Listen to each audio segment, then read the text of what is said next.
And welcome back to the Cooler Jets podcast. We're with Ben Blessington and Michael Nania. Michael, it has not been often in the history of this podcast we've had a week to celebrate a Jets victory, to bask in it. Certainly not like the victory we saw on Sunday. You've had 5 days to soak this one in. This podcast, we're primarily going to be talking about the Bengals matchup, but it's impossible after such an emotional week like Sunday was to not go back and talk about it a little bit more. Our post-game podcast came out Monday. I'm sure you'll have some other thoughts on the Browns game today as we get into the Bengals game. But first, how are you doing? And second, how's your week been basking in, for the first time in seemingly forever, a meaningful Jets win? I'm feeling really good, and this is uncharted territory for us. You think back, we started this podcast in 2019, so this is the first time the Jets have been 500 since we started doing this. Oh, Jesus. So we have no idea what it's like to cover a team that is not, tanking or evaluating talent, but is actually playing meaningful football at any point of the season besides the season opener. So completely uncharted, and I'm still sort of processing the fact that that game actually happened. I still don't know if it really has hit me that it really occurred the way it did, because the how many times have you gone out, back? How many times have you gone back and watched it? I've already listened to my reaction probably at least 20 to 30 times. But like I was gonna say, it's just the scenario that played out is like that perfect dream scenario you always think of when you're trying to, picture a comeback at the end of the game. Like, okay, like if we could just stop them here, score, get the onside kick, score again, stop them. Like you always picture this at the end of the game, like how you can maybe get back into it. Like I made that hope. I made that joke actually to you. happened. It actually happened. I made that joke to you week 1. Do you remember in the stand? I was like, all right, well, if the Jets score and then get an onside kick and then they score again and they get, you know what I mean? Like, and it was like clearly such a far cry from reality. But like you said, like that never happens. I certainly haven't seen a comeback like that. I think it's clearly their best comeback since probably the Monday Night Miracle, which you and I were both too young to really remember. Now that you've had a chance to watch the all 22 and to really dive into to really figure out what happened, and ignoring the last 90 seconds of the game, where did the Jets struggle? Where did they play really well? What did you notice when you went back and watched the all 22? Who stood out to you in either a good way or a bad way? Well, I think starting on the defensive side, which is the reason the Jets had to make the comeback that they did, definitely was a shaky game for the defense. And granted, it was a tough matchup. This is a talented Browns team outside of, at quarterback. They have a backup right now, but Brissett did play a really good game. So with him being on his game and couple that with the offensive line talent they have, the running back talent, it's a very good offense. But even with that being said, it was not a good defensive performance. I think we saw a lot of the question marks that the Jets dealt with last year and that we expected them to deal with coming into this year. The linebackers struggling to stop screens, the interior defensive line getting exposed on gap runs, the safeties continuing to struggle with coverage, and missed tackles were huge. 8 combined missed tackles between Joyner and Whitehead, which is absolutely not going to get it done.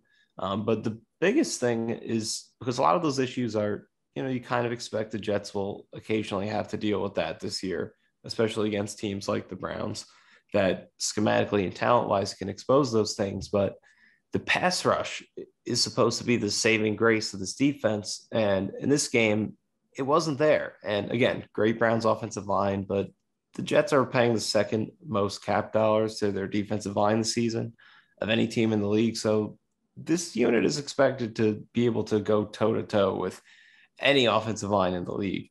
And in this game, the 4-man rush just wasn't winning. And Brissett was getting a lot of clean pockets, and it really allowed him to do what he does best, and that's cook on those short, quick throws. So pass rush was disappointing, and that unit has to step it up going forward, as we'll talk about. Much more favorable matchup this week against the Bengals, but that was definitely a game where there's a lot more to be desired from the pass rush. Yeah, I think that's definitely going to be the Jets' biggest weakness is when their defensive line isn't better than the offensive line they're going up against. And it shouldn't happen too often. I think the Browns are a rare example of an offensive line that is as good as the Jets defensive line, because if it's at all even, the offensive line is mostly going to win, because regardless, even if you have a bad offensive line versus a great defensive line, the offensive line still wins a lot of those reps just based off of the nature of the game. But I think like the Browns, the Eagles, what other offensive lines did you throw into that group of, if the Jets played them, they might not have the advantage in the trenches when they're on defense? Maybe Browns, Colts. Eagles, Colts. Broncos have kind of quietly developed a pretty good O-line the past couple of years. But not many on their schedule. Not many is the point. Yeah. Right. And that was the point when they assembled it. And obviously we're going to hop into that a lot today. This defensive line needs to have a big week this week if the Jets want to win. I would have liked to see, and, Michael, you were on this first, and clearly the Jets were on it as well, is that part of the reason the Jets didn't blitz Jacoby Brissett that much is they liked the way he fared against non-blitzing defenses. Michael, I mean, you have the numbers on this, but he was not good when you didn't blitz him. And the Jets were going to stick to their 4-man rush, which generally speaking should be able to get home, create pressure, and then they can sit the other 7 back in coverage. But against the Browns, with that offensive line, those 4 were not getting home. I think it shouldn't just be an excuse like, oh, the Browns offensive line is better. I think the Jets defensive line needed to play better. But I also just think that, okay, your defensive line is not winning. He should have sent more blitzes. He should have mixed it up, not even just to get pressure on the quarterback, but also just to throw that offensive line out of the rhythm. Because then when they have to protect against a middle linebacker screaming through the middle, or a nickel corner, or a strong safety coming through, it changes the protections. And I feel like the Browns got almost too comfortable in knowing who was coming on the Jets defense and protecting them. And the Browns already have an amazing offensive line. So to me, I think that was why you didn't see the Jets win as much. They did have a few wins. They struggled to close out in Brissett. Granted, Brissett had a great game, and there's 2 ways to look at it, Michael. The positive way you framed it to me was like, look, this Browns team is supposed to be an elite team, except they're playing their backup quarterback, who's a mediocre quarterback, and that's why this game could be close. Well, hell, the mediocre quarterback balled out. He played lights out, and the Jets still won this game. Granted, obviously, a lot had to go right. That's the good way of looking at it. It's like, look, the Jets just beat an elite team who had good quarterback play. It wasn't like their backup quarterback held them back. This elite team got good quarterback play and probably should have won this game. The Jets end up winning. You can give them a lot of credit for that. The other way to look at it, and the more negative way to look at it, is like, this Jets defense let a mediocre quarterback tear them up. Week 1 has given me a lot of hope, Michael, into what this Jets defense can be. But obviously the Ravens are a different type of offense. They're an offense they had months to prepare for. How concerned are you about this Jets defense as we head into week 3? I'm not extremely concerned just because of the week 1 performance.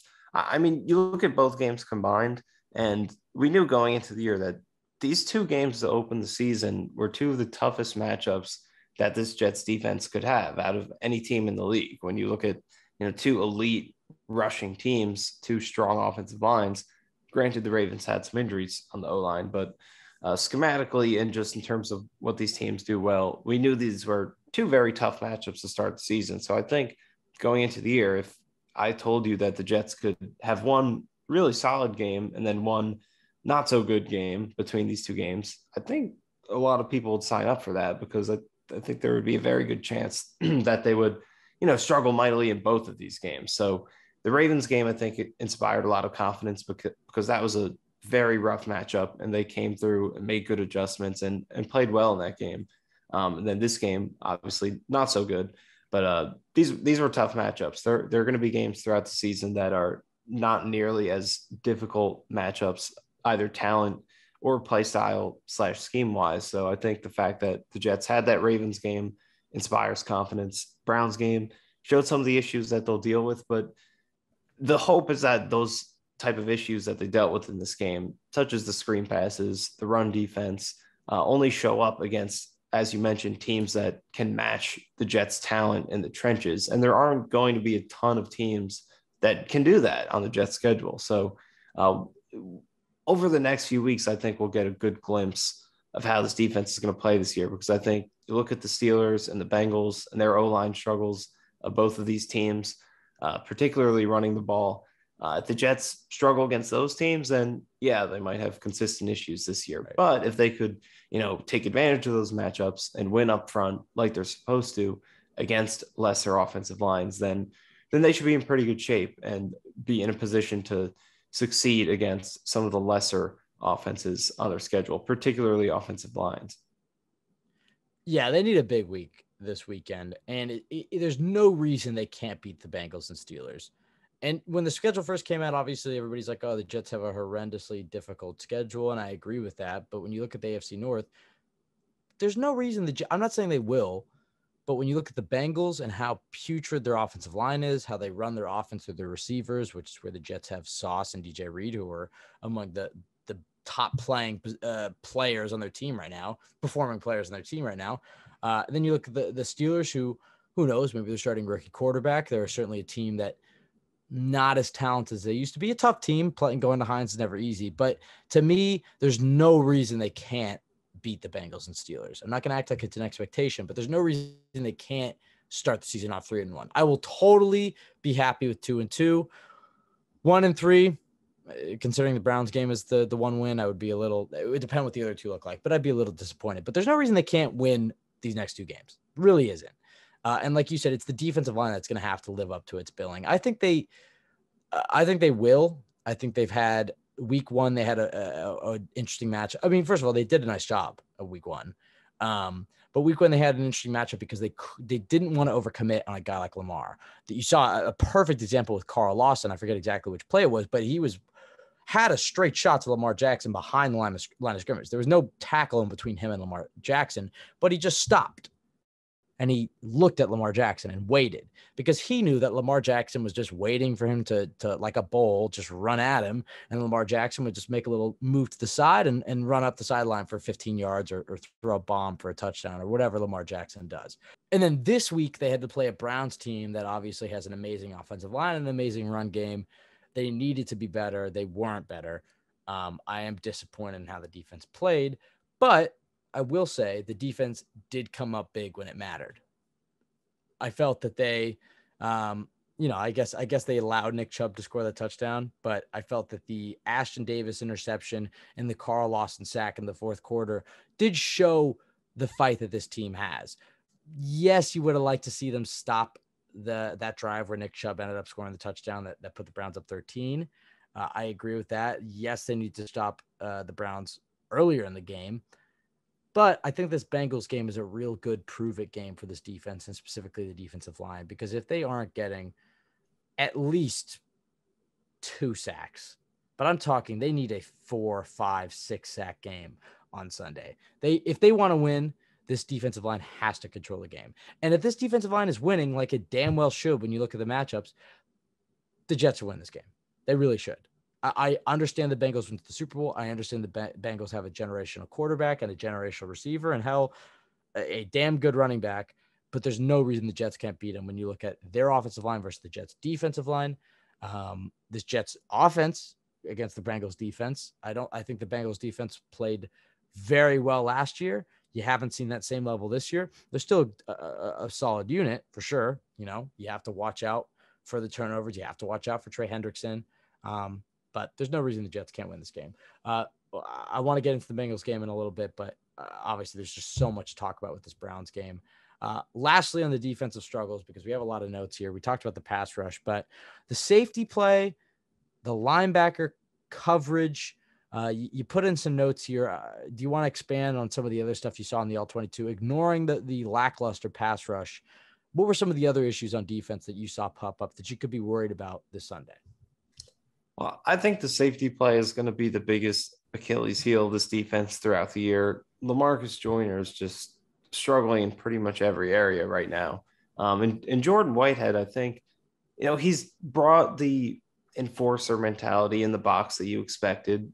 But I think we've also seen some missed tackles and some coverage struggles from him. So I think he's off to a rough start as well. So at both safety spots, I think the Jets have some issues to work around right now. And then at linebacker, I think Quincy Williams, who had a pretty good first game, I think we saw some of the screen game struggles in this one that he kind of dealt with in the 2021 season. There was one play, I think it was the final drive where the Browns were chewing the clock, where I think it was a 3rd and 10 play or some distance on 3rd down, but he got pancaked on a screen in the open field and just let up a pretty big gain that kind of put the Browns in business to um, pretty much seal that game, barring what happened after. But yeah, I think also CJ Mosley had some rough moments in coverage. There was one play where David Njoku shook him pretty good and should have had at least 10 yards, but he dropped a wide open pass. I think Mosley in coverage at this point, his zone coverage is still pretty good just because of his intelligence and his awareness. Like he knows where to be to pass routes off, to shut down route concepts in his area. But if you can get him isolated, that's where you could really see him have some struggles. And I think Njoku was able to get him on that one route. There were a few other plays as well.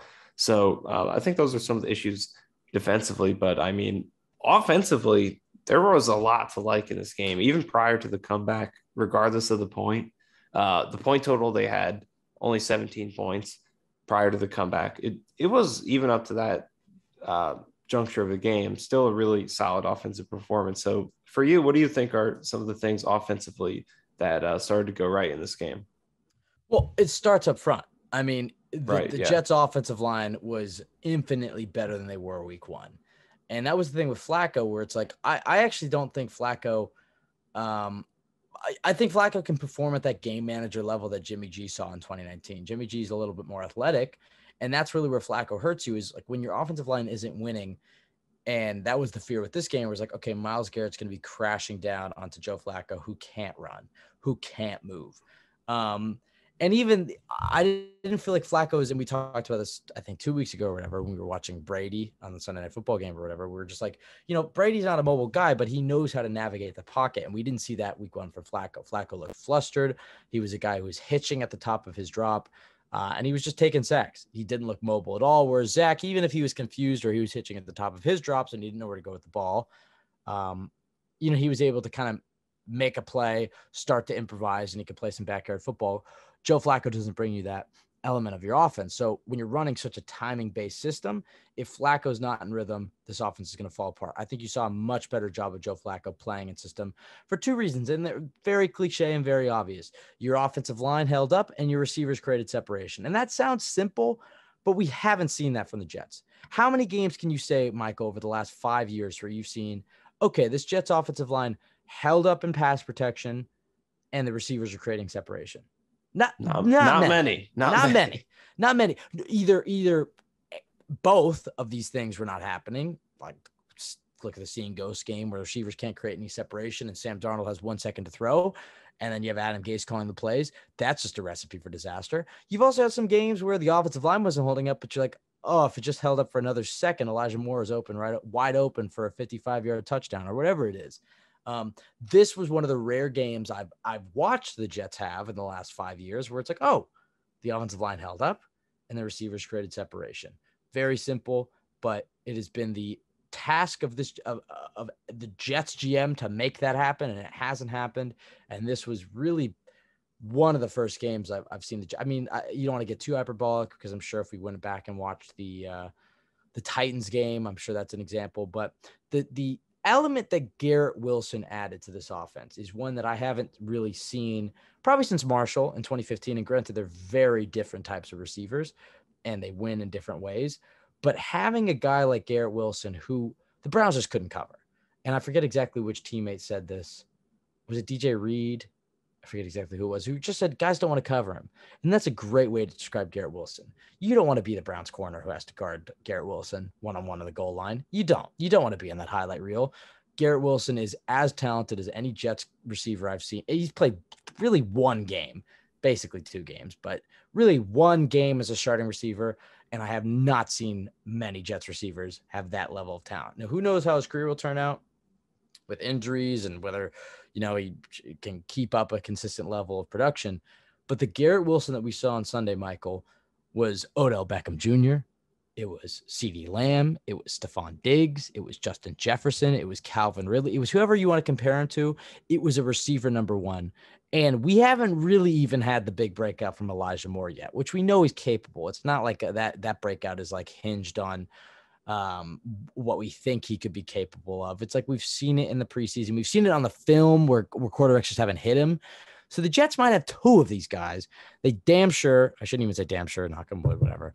But after Sunday, I think you have to be very confident about Garrett Wilson's contribution to this offense. Ignoring all the other pieces the Jets have, it fundamentally changed how a Jets offense moves the ball. Just now that you've had some time to rewatch Garrett Wilson and how some of the other weapons, I mean, what were your thoughts now that you got to see the full route running and even the plays that he didn't get the ball? How freaking good was he on Sunday?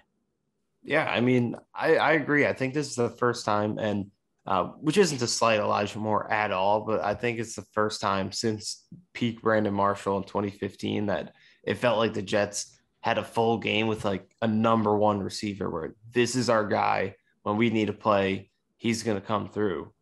That's what Garrett Wilson was in this game. When you just look at the way he was demanding targets, I mean, 14 targets in this game, second game of his career. Last week played 6 snaps in the first half.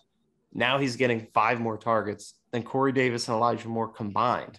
So I think it's just in addition to what he did, I think it was a really good job by Flacco and LaFleur of, looking at that film from the Baltimore game and just seeing like this guy is scorching people. He's open. He's creating chances for touchdowns, for big plays.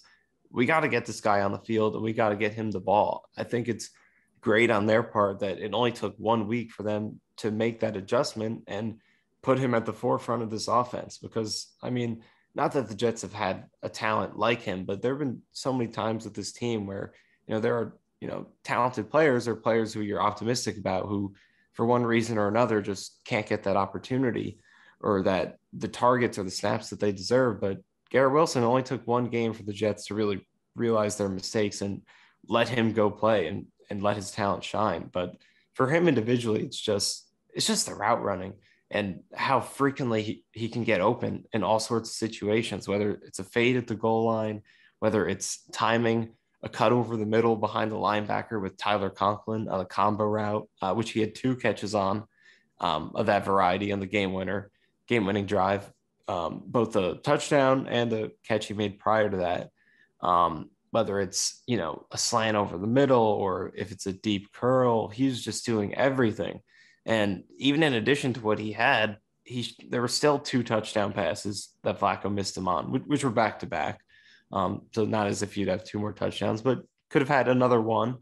And then there were even in addition to those, there was, I think, at least 1 out route that Flacco overshot him on and he was wide open. So it was a fantastic performance. And then looking at the unit as a whole, I think, like you said with Elijah Moore, he's not struggling right now. He's separating just like he always has. It's just yesterday, Sunday, Garrett Wilson was the guy. And week 1, Corey Davis was kind of the guy. And as, the games roll in, defenses are going to focus in on whoever the hot hand is, in this case, Garrett Wilson.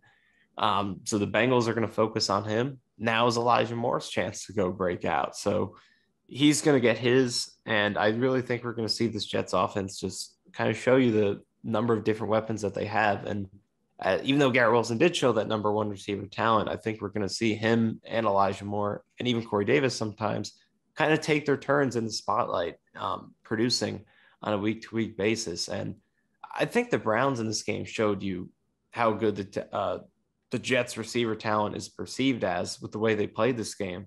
Vitor at Jets X Factor and his film breakdown made a great point that the Browns played a lot of quarters coverage in this game, 4 deep, and they're usually a cover 3 team, similar to the Jets, single high safety, corners on the outside.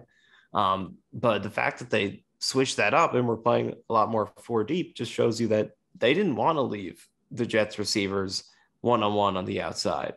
They were trying to make sure the Jets weren't going to beat them deep. And that's why the Jets got the room to make all the intermediate and short plays that they did throughout this game, is that the Browns were playing to take away those deep shots and the Jets made them pay for it.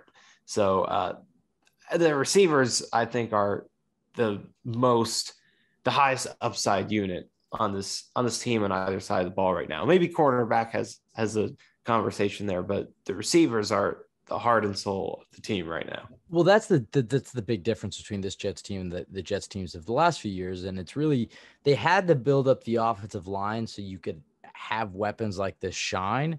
And I'm not saying the offensive line is perfect, but go back to a few years ago, Joe Douglas, it wasn't like he could have done what the Bengals did and started with the receivers and then tried to build the offensive line. Joe Douglas wanted to build the other way. He built up his offensive line, far from a finished product, absolutely. But compared to 2019, you look at this starting offensive line, hell, even with Max Mitchell, the performances you're getting, at least I guess you say the performance you got on Sunday levels above the performance you've seen from any Jets offensive line the last few years. And then with the weapons that they brought in the last two off seasons, those weapons were able to shine. And they just haven't had playmakers like that. The guys who could take a ball, not that this really happened on Sunday, but guys who could take a ball at their own 40-yard line and take it for 6. With Breece Hall, when I watch him, he's close to breaking one of those. In fact, I almost want to predict, and we do one of our fun predictions at the end of this podcast, which, by the way, wasn't like it was a crazy prediction, but I called not only Jets win, guaranteed that. I'm not going to lie, was sweating that a little bit when I thought the Jets lost. So I was like, oh, mention's going to be brutal. Also called the Carl Lawson sack, first sack of the year. I think I had another one I called. Do you remember? We got to start writing these down. You had I'm trying to remember what your prediction was. It was like, do you remember it all from a week ago? We'll start keeping track of these. I don't remember, but I do know I put out a tweet before the game where I guaranteed Garrett Wilson was going to score a touchdown. I did not say 2, though. Bummer. But yeah, it's just I have not. It feels like I've said this kind of a lot, but I really haven't watched Jets offense that has the potential that this Jets offense has. And I don't really want to broach the subject today. I feel like this is more of a conversation for next week's pod because Flacco starting this Sunday. If they win, he plays well. The debate will come in. I'm not saying we don't really have to talk about it. But Michael, if he throws for 350 yards and throws 4 touchdowns and the Jets beat the Bengals and they're 2-1, it's going to be hard for Saleh to send him back to the bench. And I'm not saying like, yeah, but Michael, I think you're getting bogged down in the. No. Let's not forget what he did in that first game. We can't forget that. I'm just saying the level of quarterback play this franchise has had. I'm not saying that this has anything to do with Wilson's future. I'm just saying if you have a quarterback who's white hot, you don't put him on the bench. That's just how I feel. I'm trying to get out of like the fan mindset of like, this guy is supposed to be a friend. I don't think it even has to do anything with Zach not becoming a franchise quarterback. But if Joe Flacco has you at 2-1, and I'm saying he has to ball out. I'm not just saying the Jets win off of Breece Hall, Michael Carter. Hell, even Flacco, obviously they ended up winning this crazy game, but it wasn't even like before that. It wasn't like I walked out of there saying Flacco played amazing. I was like, all right, Flacco played better. That's more what I thought we were going to get. If we get more of that and the Jets win or lose, you go to Wilson. But if this game really turns on something for this team and Flacco is firing on all cylinders and throws for 350 and 3 TDs or 4 TDs, can't pretend like it's not a conversation, Michael. I'm sorry. I'm not. You just can't.